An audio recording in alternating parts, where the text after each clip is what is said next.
With CPAPmyway and CPAPmyway.com. Today we want to introduce you to your DreamStation Auto CPAP machine. This setup will not only apply to DreamStation Auto, but any DreamStation platform. So you'll understand how to unpack, look at the contents, set up, and begin using your DreamStation device. And as I mentioned, today's device is a DreamStation Auto. This is the case that your DreamStation will come in. So on the front it'll say Philips Trust Products. It's a nice case and will work wonderfully for getting you to the airport if you're going to be traveling. When you open it up, you'll notice there's a few things in here.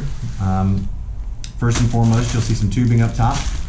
That tubing may or may not be heated tubing. This happens to be a standard tube. Regardless, it'll work the same way.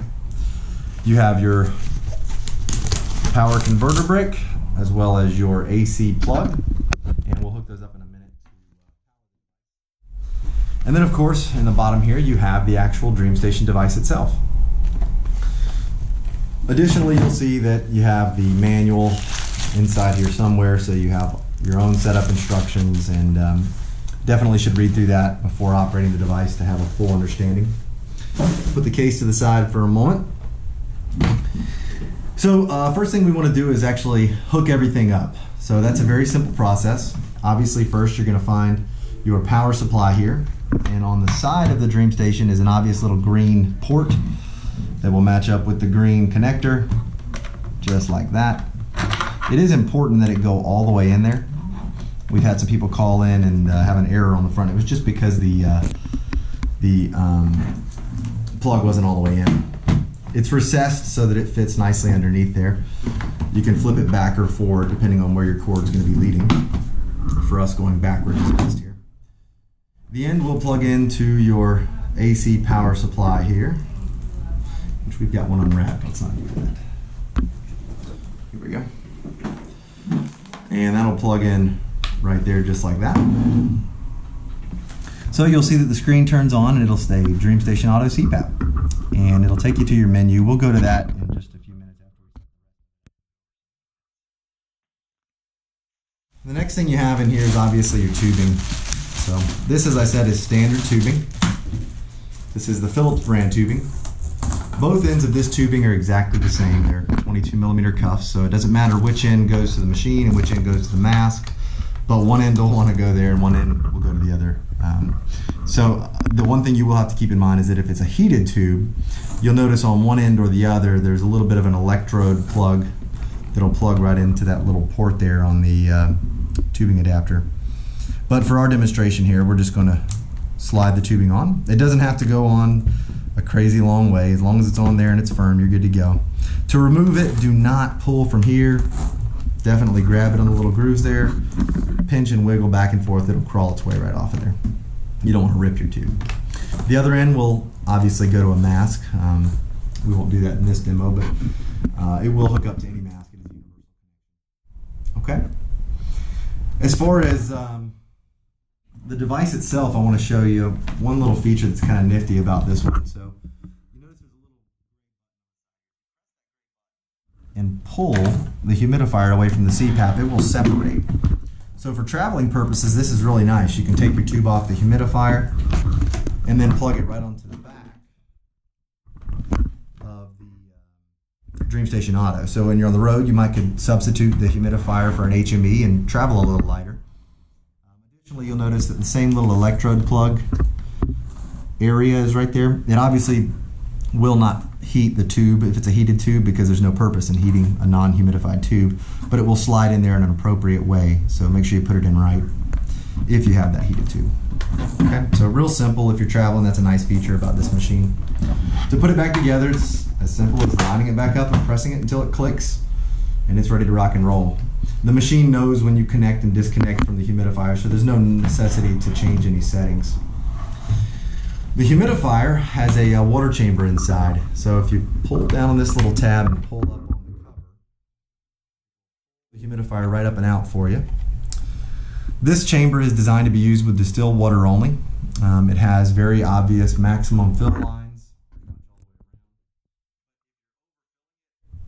The water will literally just run right out the back. So as you're filling it, you probably want to do it in an area near a sink or something, just in case you do overfill it, because it runs right out, to make sure that it doesn't overfill and get into the machine, of course.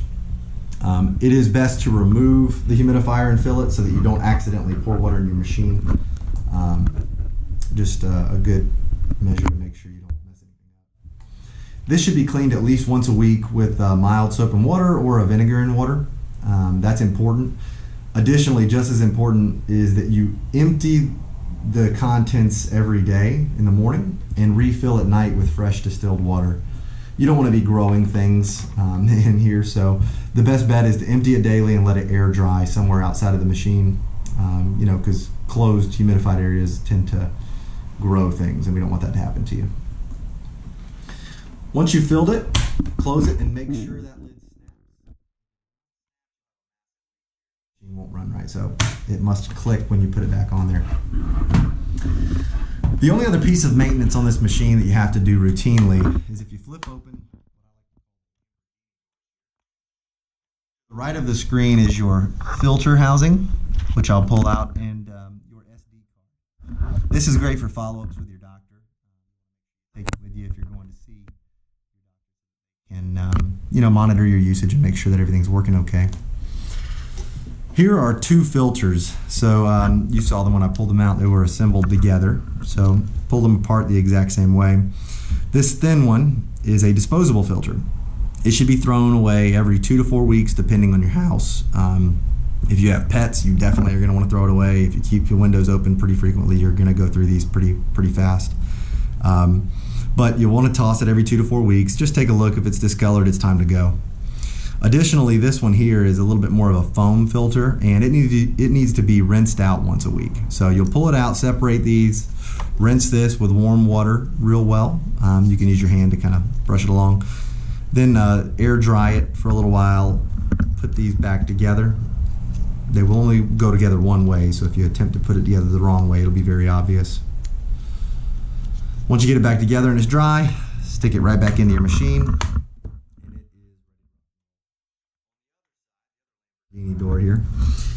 You'll have a couple of different options. This is where they either put the Wi-Fi modem or it'll be blank like this for a Bluetooth modem. So if you see something in there and it's not a filter, you're on the wrong side. All right. And then as far as operating your machine, which is kind of the most important part of it, right?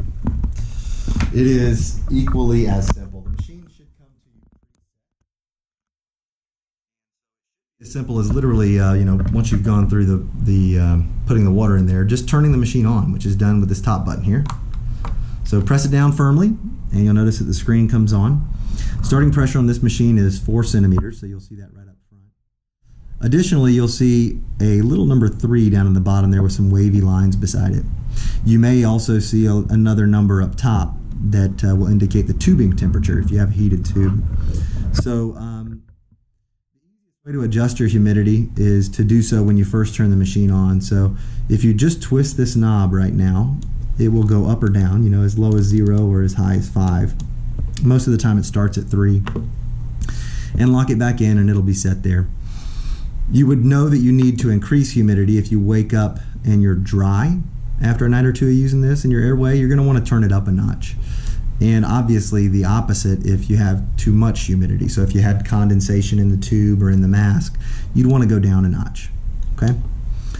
If you had the option in the top, the heated tube will also heat the tube in conjunction with the added humidity. It does that, on your setting. It also goes from 1 to 5 or 0 to 5. But you would notice that there's another number, and you can toggle back and forth between those numbers with your knob, then select and change it. Okay? It's just as simple.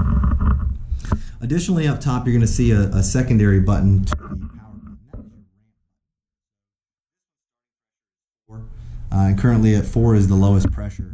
But if this machine started at maybe 8 or 9 in the future, you may want it to start off at a lower pressure. And that's what this ramp button is. This on the screen, whoop, it goes all the way back. And usually, if it's not at the minimal pressure, it will gradually increase again over a set period of time or automatically based upon your breathing, so that you can start off at a lower pressure and graduate into the full therapy pressure. It's just a little bit better way of falling asleep, especially when you're first getting started. Additionally, that may be useful if in the first few nights you kind of wake up and you're like, holy cow, this is a lot of pressure. You can reach over, find this button, press it, and it will restart that ramp cycle so that even in the middle of the night while the machine's running, you can lower that pressure and help yourself get back to sleep a little easier. Of course, to turn the machine off, it's the exact opposite. You just press the on and off button firmly, and it will shut the machine down, and you'll be back to your main selection here. So as you scroll through this, you'll see a few different things. My info, my setup, my provider. Okay, so my setup does have a few things that you can change. For instance, your ramp time, tube type, which it typically comes with a 15 millimeter or thicker tube if you make that change. Bluetooth on, obviously you'd want to leave that on if you're going to use the DreamMapper app on your cell phone. Time, which can be set, and then obviously back to your main menu. The My Info screen will give you a little more information about your therapy. Obviously this one is a brand new machine, so you're not going to see therapy data, but it is a great way to track if you're not using the DreamMapper app on your cell phone. My Provider will just tell you a little bit about your actual machine, and you can do a performance check on it to make sure everything's working okay. And that's it. This is the DreamStation Auto. We have very little issues with them, and I'm sure you'd be happy if you purchase one. So thanks for watching, and remember to subscribe to CPAP-Myway here, as well as to recommend us to some friends. Thanks.